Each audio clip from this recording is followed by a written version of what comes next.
So, when a corporation or even a government does something evil, like let's say some corporation, probably Nestle, won't stop selling poison milk to school children, what do? Well, you write a petition, of course. You write a letter demanding they stop selling poison milk to school children. And you go around tirelessly working to get as many people to sign that petition as you can. And over months and months of hard campaigning, you manage to get 3 million people to sign it. Wow, that actually is very impressive.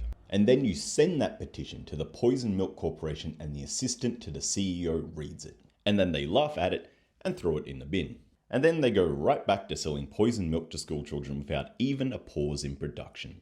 So why didn't it work? Well, it's because your demand wasn't backed by anything. All you did with those 3 million signatures was ask the corporation nicely to stop being evil. They said no, and because your words weren't backed by any action, they could be safely ignored. Hell, most of the people on the petition didn't even bother boycotting the company. And this is something in the West many of you still haven't figured out yet. When you protest or petition, that is supposed to be a warning. Your march through the street is supposed to be a show of force and a declaration that there will be consequences to ignoring the protest. The protest and petition is you telling the corporation or government that this is your last chance to act before we all strike, riot, or straight up storm the factories. The solidarity and promise of direct action. That is your power.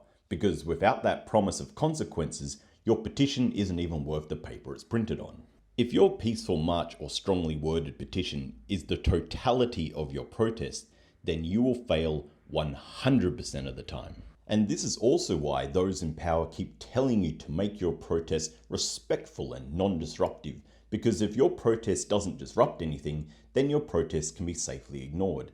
And any protest that can be ignored will be ignored. But if your protest comes with a promise that you will shut down every train in port in the country, when your protest comes with the promise that you will block the highways and walk out of every job, when your words are backed with the promise of action, then and only then will they listen to you. Anyway, something to think about.